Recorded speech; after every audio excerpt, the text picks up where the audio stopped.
नमस्ते and welcome back to Shakti summit podcast. मैं हूं आपकी host Deepika wise and vibe. हाल ही में डॉक्टर जाकिर नायक, जो कि एक इंडियन इस्लामिक पब्लिक ओरेटर हैं और फोकस करते हैं कंपैरेटिव रिलीजन पर, उन्होंने एक स्टेटमेंट दी जो कि विमेन मैरिज पर थी। उस पे काफी बड़ी कंट्रोवर्सी खड़ी हो गई। उस वीडियो में उन्होंने कुछ ऐसा कहा, मैं उनको कोट कर रही हूँ। There is no way an unmarried woman can be respected. So they have two options. First, they get married to a man who is already married, or she will become a public property, बाजारी औरत। ऐसा sexist remark काफी पिछड़ी हुई सोच का प्रतीक है और उस एटीट्यूड के बारे में बात करता है जो आज की तारीख में एंटीक्वेटेड है।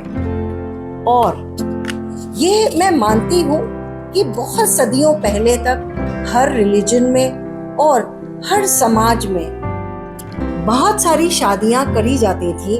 एक आदमी बहुत सारी शादियाँ करता था, पर आज समय बदल गया है और monogamy is prevalent across the world. और अब हम ऐसे समय में जा रहे हैं जहाँ पे we are not even sure कि मैरिज की रेलेवेंस मॉडर्न वुमेन के लिए क्या है। आज हम इसी विषय पर बात करेंगे। शादी एक जरूरत और या सिर्फ एक option for modern women. As expected, there were lots of reactions on Dr. Zakir Naik's statement, and one of them really touched my heart. That was Mr. Ali Zafar's. मैं उसको आपसे ज़रूर शेयर करना चाहूँगी। With all due respect, Dr. Sahib, there is always a third option. A woman can live a respectful and independent life, being a working woman or a mother, or both together, or the life she chooses for herself, just like millions of women around the world do and are equally respected by millions of men. The problem lies with the men who would see them as bazari. शादी के system की शुरुआत कैसे हुई और इसका evolution कैसे हुआ, चलिए वो देखते हैं। तो ये प्रथा वर्ल्ड ओवर है और कहीं-कहीं इसमें कुछ सिमिलैरिटीज भी हैं। शादी के कॉन्सेप्ट प्री हिस्टोरिक टाइम से चले आ रहा है। हाँ, टाइम के साथ साथ इसके मायने बदलते चले गए। प्री हिस्टोरिक सोसाइटीज में एविडेंस सजेस्ट करता है कि मैरिज एक तरीका था to organise social structure and to establish family units. Ancient Mesopotamia में मैरिज की प्रथा को फॉर्मलाइज किया गया और ये मेनली लिंक्ड होती थी प्रॉपर्टी और इनहेरिटेंस से। एंशिएंट इजिप्शियंस भी ये फॉलो करते थे और ये एक तरीके का सोशल कॉन्ट्रैक्ट था। ग्रीस एंड रोम में भी मैरिजेस मोस्टली अरेंज होती थी और अपर क्लास में ये पॉलिटिकल या इकोनॉमिक पर्पसेस के लिए करी जाती थी। मिडिल एजेस तक आते आते ये ट्रेडिशंस कंटिन्यू किए और अपर क्लासेस और में ये अलायंसेस को स्ट्रेंथन करने के लिए होती थी। इस टाइम पे बहुत इन्वेजन्स भी होते थे।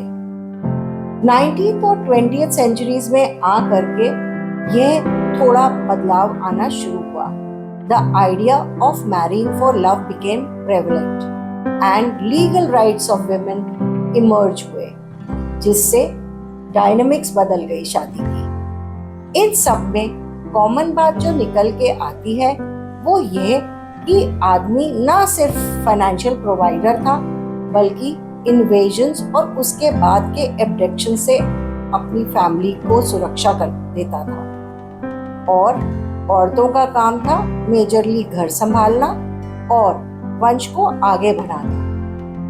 हमारे समाज में भी यह सिर्फ एक सामाजिक बंधन नहीं बल्कि फाइनेंशियल सिक्योरिटी और सोशल स्टेटस का भी हिस्सा रहा है।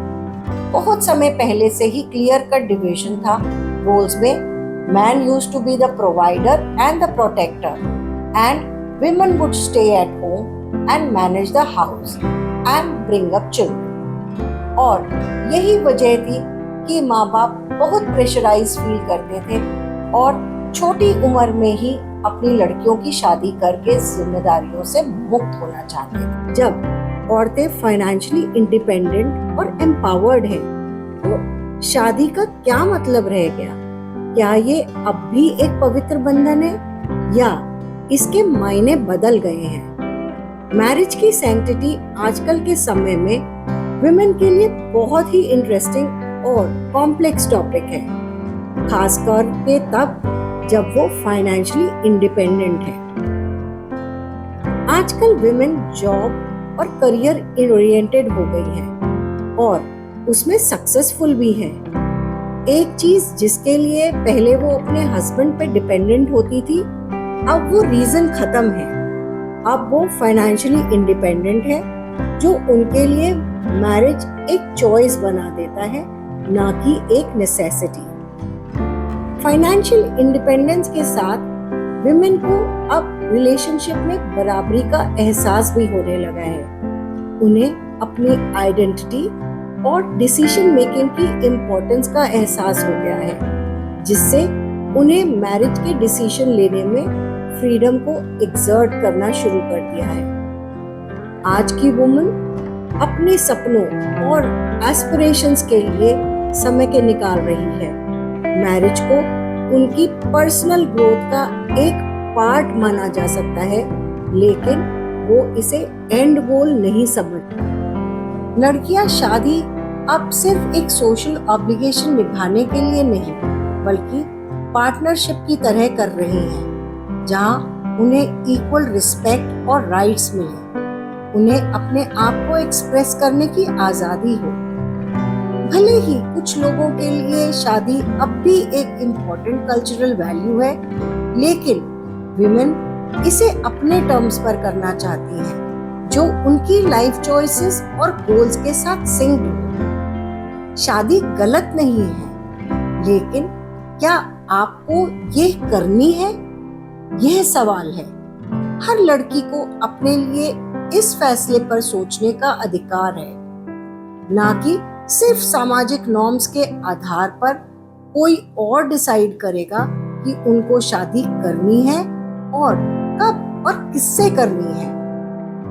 आज की लड़कियां फीलिंग्स और एस्पिरेशंस और अपने लाइफ गोल्स के लिए बहुत जागरूक हैं और अच्छी तरह समझती हैं कि क्या चीज उनके लिए इम्पोर्टेंट है। शादी का फैसला हर व्यक्ति के लिए यूनिक होना चाहिए और जब वो खुद अपने लिए फैसला लेती हैं, तो वो बहुत एम्पावर्ड फील करती हैं। यह उनकी इंडिविजुअलिटी और सेल्फ वर्थ को भी बढ़ाता है।